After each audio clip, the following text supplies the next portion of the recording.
Thank you so much. I hope everyone can hear okay. We're dealing with our technical challenges here of working from home. You can see my screen because nobody wants to see me.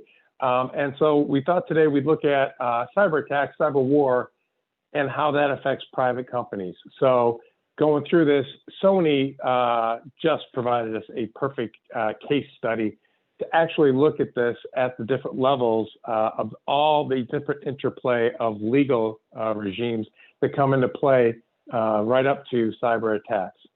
I hope whenever I go to a conference or I'm speaking at a variety of places, Black Hat, DEF CON, I'm always hoping that somebody, at least you're taking away one or two golden nuggets, something that you hadn't heard before or thought of before. So I hope that you can take away one or two golden nuggets from this. I always know when I'm going to a conference, I'm hoping that I'm only taking away about one or two golden nuggets, because if I'm learning more than that, I'm thinking, A, I'm either at the wrong conference, or B, geez, I got a lot to learn. And so how I want you also to remember, that is me on my last day with the government, the Director of National Intelligence Office there.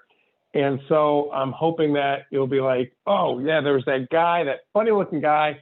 He said this one thing, I do remember it, and then that's how I'm going to remember it from there. And I got to admit, with this look, I was going for the Bruce Willis look for this. I don't think I quite made it. From what I understand is I actually got more of the Scott Van Pelt look. So hopefully you remember, oh yeah, it was that guy who looked like Scott Van Pelt, and he said that one thing, and yeah, I do remember that. Now, obviously, as a presenter, you want to make sure that you are keeping everyone informative and entertained, so you're not being boring. And so that is, one of my goals here, to be informative and entertaining, to keep your attention. I will point out, when I was asked to speak, some suggested topics that I was pointed in my direction happened to be either the GDPR. Then the next topic they said was, how about cyber insurance? And, with no offense to either of those two topics, which are both extremely, extremely important topics, there have been very few presentations I've seen on those that have not been snoozers. So with that said, I opted and said, hey, can we go with something more about like cyber attacks? And they were pleased to accept that. As you heard, I am a former government employee, and in the Army, we get our PowerPoint Ranger tab. And basically, it's how to put a presentation together for leadership. And so we need to use more pictures and less words. So hopefully, especially for a legal presentation, the last thing anybody wants to do is reading a lot. I'd like to point out and start by pointing out to all of you that you're all very, very special. And I can do that in the case of United States versus Proctor. Mr. Proctor was coming across the U.S.-Canada border and from Canada into the U.S. And as he came across, the border inspectors noticed that he had several laptops in the back of his car. They moved him over to a secondary inspection, pulled them out, opened them up, and saw basically he was very much engaged in carding activities. And while Mr. Proctor had the right to remain silent under the Fifth Amendment, he did not have the ability to remain silent. And he gave a nice detailed confession of his carding activities, which led to him pleading guilty. And at sentencing, he received a 2-sentence special skill enhancement upgrade to increase his sentence. On appeal, he said, no, wait, I shouldn't have had my sentence enhanced to be in jail longer because, there wasn't really any special skills involved in that. And a special skill enhancement is when you commit a crime and use a specific skill, to enhance that. And the court said that some of those skills are, like, if you're a pilot, a lawyer, a doctor, a demolition expert. And I kind of point this part out because I like lawyers being associated with demolition experts, which to me is pretty cool. And so also I wanted to point out to you that being in the computer security, the cybersecurity field, that is a special skill. So in the eyes of the law, you are also very special. And they'll enhance your sentence if you decide to pursue nefarious activities for this. As you heard, I'm old school. I did get involved in this when it was computer network operations prior to using the word cyber. I understand cyber is the sexy, cool word that has to be in front of anything if you're going to get funding. Particularly, I mean, if the Pentagon needed porta potties outside the Pentagon, if they called them cyber potties, they would get funding for it, and out they would go. But I did get involved in this back in the day when it was computer network operations. Now, the fun part for this talk, and that is when I was the legal advisor starting out in the Army to the Computer Emergency Response Team, we were operating under a presidential, what's called a presidential Title 10 execute order for Operation Iraqi Freedom and Operation Enduring Freedom, which means we have legal authority to be able to do both computer network defense, exploitation, and attack. So that was across the entire spectrum there. From there, I kind of worked my way through DHS. At the time, we were rolling out Einstein 2 and actually standing up the NCIC, moving the U.S. CERT into that for the operations center there.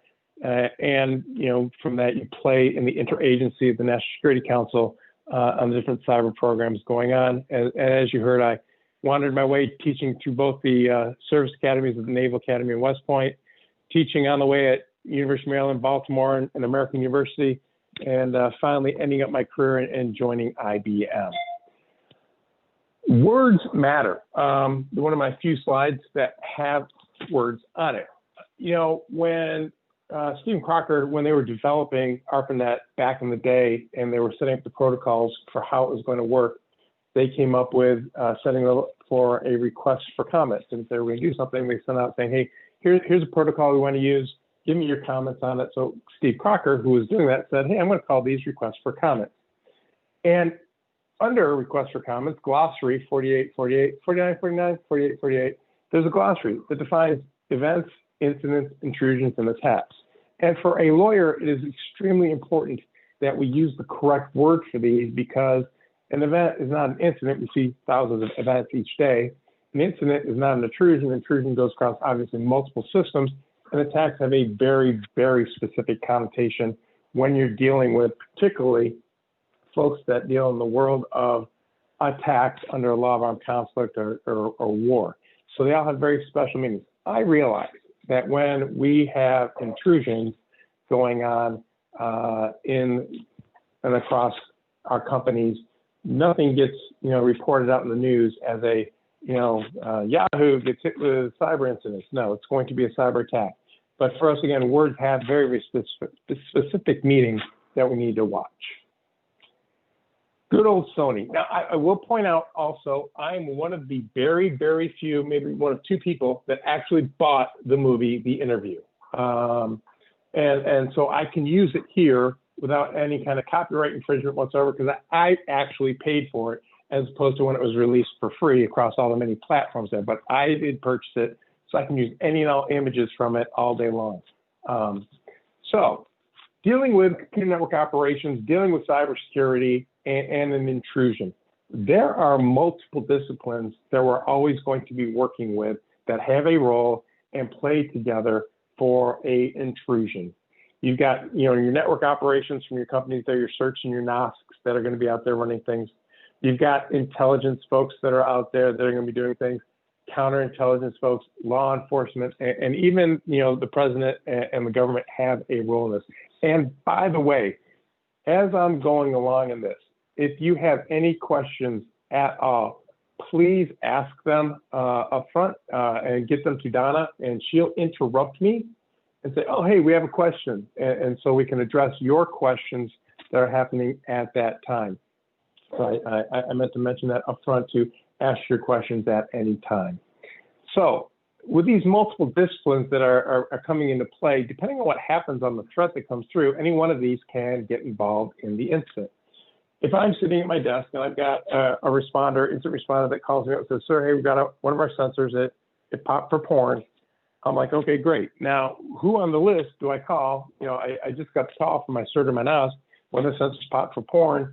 So who on the list am I going to pick up, say, okay, who's going to handle it? Well, obviously, I'm not going to call the president on this. I'm going to call law enforcement and pick up the phone. I call them and I say, hey, one of our sensors, popped for, porn. and law enforcement's going to turn to me and say, okay, what kind?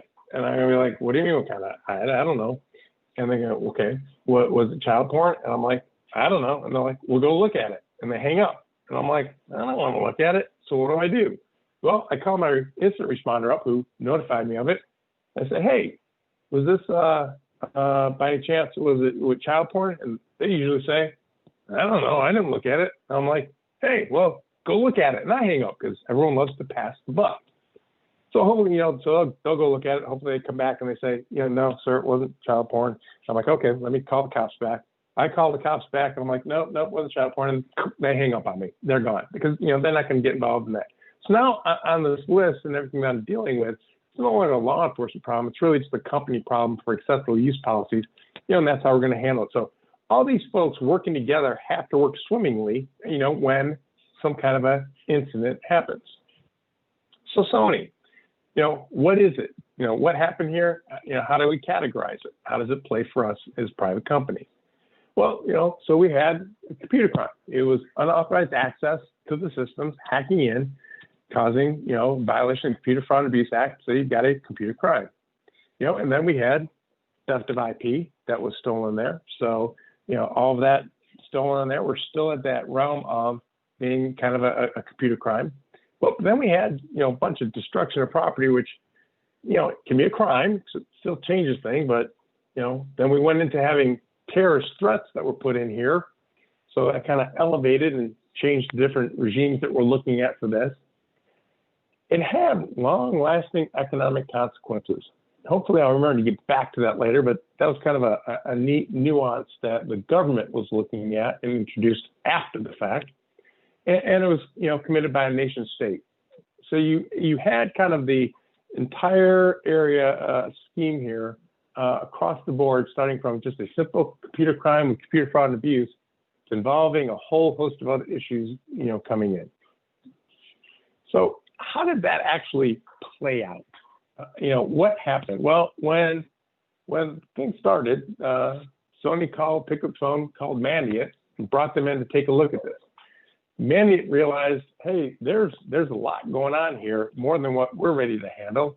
And so they called the FBI and the NCI-JTF, the National Cyber Investigative Joint Task Force, a group of organization task force. They have many different law enforcement agencies to, be a lead for cyber investigations. And they said, yeah, this is pretty serious. We're going to need a little help. So they reached out on the phone and called up to Fort Meade and NSA and got a hold of their threat operations center to see any information or any code or anything that you've seen that is related to what's going on here. And NSA reached out to the NTIC, National Cybersecurity and Communication Integration Center, which houses the US CERT as one of the entities within there. And they said, hey, are you all seeing anything that deals with this, or have you seen anything that deals with this? And that spun up all the other, basically, intelligence agencies that were out there within the government, start sharing of information and bringing them on board to coordinate what they were seeing.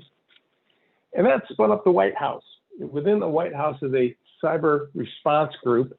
It is your Uber CERT probably in the sky to handle, those most serious intrusions and cybersecurity issues that go across private industry when it gets reported to within the government and across government. And so they meet on a weekly basis and discuss those most serious events that are going on. So for Sony, the cyber response group at the time was headed up by Mike Daniels, was led, and they were actively deciding how to handle and how to support and respond to the incident ongoing. So you've got the White House spun up. And now when it gets to a certain level where, someone may decide that we're going to respond, it spins up the United States Cyber Command. So you have all these entities spinning up and actually acting. And what are all these government entities basically doing? Well, they're having those wonderful confidential, secret, and top secret meetings, deciding what's going on, what's our course of action, who do we need to reach out to, and how are we going to handle this? And for private companies, probably the singular most important part about this is, are you going to have a seat at that table? In this circumstance, in this situation, Sony didn't have a seat at the table. They didn't have anybody that was cleared come in and sit at these meetings. And while the government can clear individuals very quickly, sometimes it can't move fast enough to actually have them as part of the meetings ongoing. Where this is probably most important for private industry is the fact that if the government decides to take actions to respond to an intrusion, and if they're going to possibly either reach out or strike back, could that be setting up ramifications for whoever the actor is that the government's striking at, a blowback, where that actor could decide, well, I'm going to go after my victim even harder, which in this case would be Sony. Or what if you've got a different sector in the entity? What if it's a bank? And what if that actor decides to have blowback and reach out against a particular sector, a financial sector, say? So these are all things that can have decisions of what's going on how the government's going to respond to what they perceive as a cyber attack. So let's get back to what actually, what we're going to categorize this as, and what was the Sony intrusion attack. Well, initially, yeah, definitely we're at that Computer Fraud Abuse Act and theft of IP. So FBI and law enforcement is going to be involved to investigate the fact that we have a computer crime here. So it is a computer crime. But we had destruction of property with long-lasting economic consequences. So that kind of changes, how we're going to start doing this. And as we saw, it did spin up the cyber response group within the White House. And then when you add the terrorist threats that came in against the movie theaters saying, if you show this, we're going to revisit 9/11 on your audiences there, you definitely had, terrorist threats at a different level, changing the regime that we're going to look at this. So it's kind of like, how did this all become just an intrusion to become a national security issue? And that was the whole look in the entirety of it, from the destruction of property to the terrorist threat and economic consequences conducted by a nation state.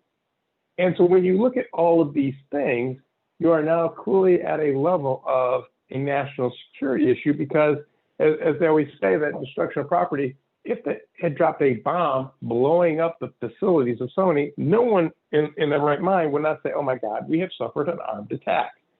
So with that in mind, is it an armed attack? Is it a cyber attack? What is a cyber attack? And we heard many people, from people in Congress, saying that's an act of war, to I will even say President Obama saying no, cyber vandalism in response to that's an act of war. And actually, both of those are kind of wrong, because it wasn't cyber vandalism. But the challenge is, what is an act of war?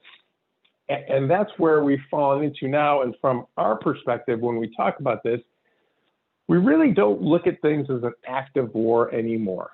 And the real reason we don't look at things as an act of war anymore is because we don't declare wars anymore. When, this is a fun part of a live audience.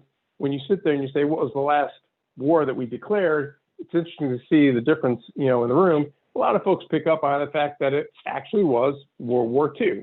We have declared war 5 times in our, history. The last one being World War II. So basically, declaring war has kind of fallen into disuse, and we now look at things from a standard of, was this a use of force, which adds to the nice gray shading of things not being black or white anymore. So we're now talking about war and cyber war. So how do we look at these things? But before we get to that, again, keeping things entertaining and people alert, got to insert, a joke. So there was a SQL query. It apparently walks into a bar, and at that time, it happened to see 2 tables and said, hey, can I join you? So please, by all means, feel free to use that on your own. No credit here on that. So moving back into law of armed conflict and cyber attacks, cyber war. I have to have my, obviously, von Clausewitz slide here, because whenever anybody talks of war, you got to quote von Clausewitz, which is basically war is, the act of actually getting your enemy to do whatever it is that you want to do. How we go about doing that is under a set of law that's been called law of war, law of armed conflict. And basically, the law of armed conflict has been developed to govern, the regime from going from peacetime into conflict and then back out of conflict into peacetime. And so it goes from, when we are sitting here without any enemies, right into full-scale war and then back. Law of war, law of armed conflict, same thing as far as when we're using our words for it. Some folks prefer law of war, some like law of armed conflict. Using it here, international humanitarian law, which is a little bit of a distinction between the two. But basically, if you hear law of war, law of armed conflict, it's kind of the same. Law of armed conflict, it developed out of customary international law over years, being done, between regulating nation states' activities and how they interact with each other. And it can also be developed from treaties, is the other area that we get our law of armed conflict from treaties and customary international law. There's even been an argument, it says customary international law must, happens all over time because of the interaction between states. It's now saying that these processes with cyber even move faster, that it doesn't take years and years to become customary international law. It can actually, develop quite fast to respond to our new developing areas. And which you might, obviously, law of armed conflict predates the cyber era. I know it's a shock to everybody, but it does, predate. So with that in mind, is a computer network attack an actual act of war on that? Well, as we mentioned before, acts of war and declaring war has been something that's become obsolete. We have the UN Charter now, which has codified basically our law of armed conflict for going forward. So, an act of war back in the day was an act so egregious that it would justify a country declaring war and actually going to war with that other state over that particular act. And we have mentioned that we don't declare wars anymore. So we are now looking at a different regime. So those acts of war, or those acts that are so egregious, we actually look at them through a lens of a use of force. So what has been a use of force, and how, if I met with that use of force, can I respond to this? Which is where law of armed conflict and cyber attacks now come into play. So we signed the UN Charter, and Article 2, Section 4, basically says that member states will refrain from the threat or use of force against other entities. So that's how we are judging this now, that we are not going to actually threat or use force against other member states. And typically we're looking at, a couple areas: political integrity, political independence, on that, some areas that how we're looking where we're not going to apply that use of force. There are two exceptions, basically self-defense, or when the UN Security Council passes resolutions in which they are approving now the use of force. The actual self-defense in the Charter is Article 51, and it says that if an armed attack occurs, you can use self-defense. For the United States, that has caused a problem. We are not advocates of the armed attack having to actually occur. The origins of self-defense in international law predates the UN Charter.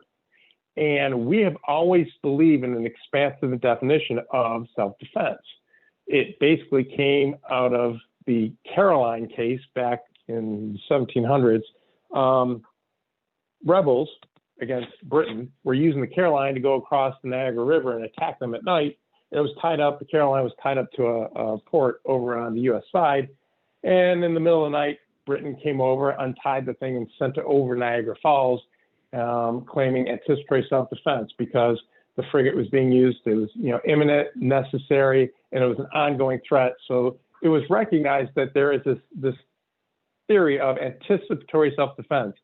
I don't have to wait to see all those troops at the border, lined up against me for self-defense before I don't have to actually have them cross my border before I can defend myself. When I see them all sitting there, I can anticipate an attack, and therefore I can anticipatorily defend myself for what's going on. We have advocated this further in the tanker war with Iran. They were doing things in the Gulf, and we said basically, again, we can defend ourselves with anticipatory defense. We believe that an attack doesn't have to occur. We can actually defend ourselves. In the areas that we can defend ourselves for self-defense, as I mentioned, is defense of nationals, which I might assume might be the Washington Nationals, political independence, and territorial integrity. So when we're applying this to that sliding scale for cyber, the question becomes, all right, where am I at that point where I'm going from computer crimes, computer fraud abuse, to where, hey, I'm getting the government involved because I'm actually either suffering a use of force and or an armed attack. So if I've got an unauthorized intrusion into an unclassified system, is that, an armed attack? What about DDoSes on a bank? Just a bank, one bank. Is that a use of force or an attack? What if it becomes several banks? Back in the day when 12 or 13 banks were being hit by the Iranians. What about if it starts expanding outside of just, 10, 13 banks and moves to other financial institutions or systems? What if we start talking about hitting public utilities? What about hitting public utilities by themselves? Is that a use of force? When you start shutting down the power grid, what if we're opening floodgates and dams are flooding areas? Is that a use of force or an armed attack? And if we're shutting down air traffic control systems, every time I bring this up with the FAA guys, TSA, they're all like, okay, that can't happen. It's so redundant, it would never happen. And then you have other conversations where people are like, no, it can happen. So not sure, but that's my example that I got there. What if we're causing widespread civilian deaths and property damage? Yeah, I think we're definitely at that attack level. But what if it's like just an unclassified military logistics system? Well, with not much more information, maybe not. But if I'm corrupting, being able to get fuel, logistics, and if I'm in the moment of conducting military operations, I think we might be at a different level there. So all of these factors come into play when we are deciding what is it, what law applies, and particularly, again, when we're looking at private companies, because private companies are going to be on that front line of things going on now. So international law of armed conflict does apply to the cyber realm. You've got Michael Schmidt, who's gone ahead and edited with a bunch of scholars, both the Talon Manual and then Talon 2.0, to talk about how international law applies to cyber operations. We know, and back in the day, Harold Coe, who was the legal advisor to the Department of State, gave a talk at Stanford and said, look, cyberspace is not, a law-free zone. Law of armed conflict is going to apply to this realm. And the big part here is the former, Assistant TJAG, the second top lawyer in the Air Force said, the law of armed conflict is sufficient to cover cyber attacks and cyber war. And it's not any difficulty or a lack of law per se. It's the lawyers have to do the heavy lifting to apply the law to the facts as they get presented to them. So same thing in Sony. It's the lawyer's job to apply the law to the facts as they are presented to them. So if you've got non-destructive insertion of a cyber capability into a computer system, is that a use of force? Is that an armed attack? If they're inserting it into your system, nation state actor. Well, such activity without any kind of other threat or imminent action wouldn't be pretty much a use of force or an armed attack. It's spying, it's espionage, it's economic espionage, still a crime. Now, I've also said, okay, so what if that code has a dormant payload that you can see in there that you found, and that could actually, it's a logic bomb that they could sit there and execute it at their will. And I get a lot of my techies saying, well, okay, well, then I'm at a use of force. I'm like, but you found it.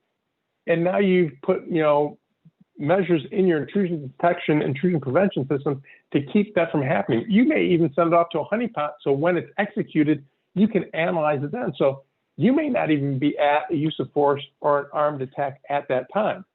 Now, if it is an ongoing plot and an ongoing threat, that changes the calculus again even more. Again, those depend on the facts, and it's your lawyer's responsibility to do those heavy lifting and apply the law to the facts. Michael Schmidt was quoted by good old General Dunlap, and basically said, all armed attacks definitely are a use of force, but not all use of forces are an armed attack. And Schmidt looks at this from a very, very clear Article 51, an armed attack must occur. So basically his view is that if you are under some kind of a victim of a cyber force, but it's not an armed equivalent of an armed attack, we may be out of luck at responding. There's a lot of folks out there that, again, we believe in that expansive definition of no, I can respond when it's a use of force or threat of a use of force. Now, the standards, of course, are challenging because there's no international consensus out in the world there of what a use of force is. But this is true both for within cyberspace and outside of cyberspace. So that's nothing new. Again, it's back to the lawyers to determine how they're going to apply the facts to the incident as it presents to themselves. For our purposes, the president, head of the United States, gets to determine scope, duration, and intensity, determining whether to call something a use of force or a cyber attack, which brings us all the way back to Sony and its list of computer crime to nation state activity and what a private company can do. And what is it? So clearly it was a use of force that would give the U.S. government a legitimate reason to respond if it's still ongoing and threatening. The challenge on this was it is now over. So how do you respond to that? How do you strike back for that?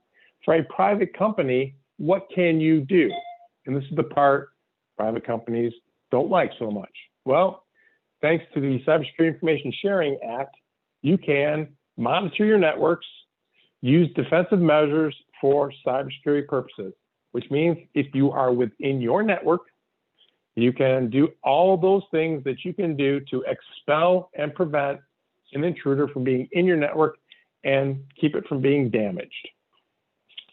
That's not a lot. I hear a lot of folks saying, whoa, but what about self-defense? And what about hacking back?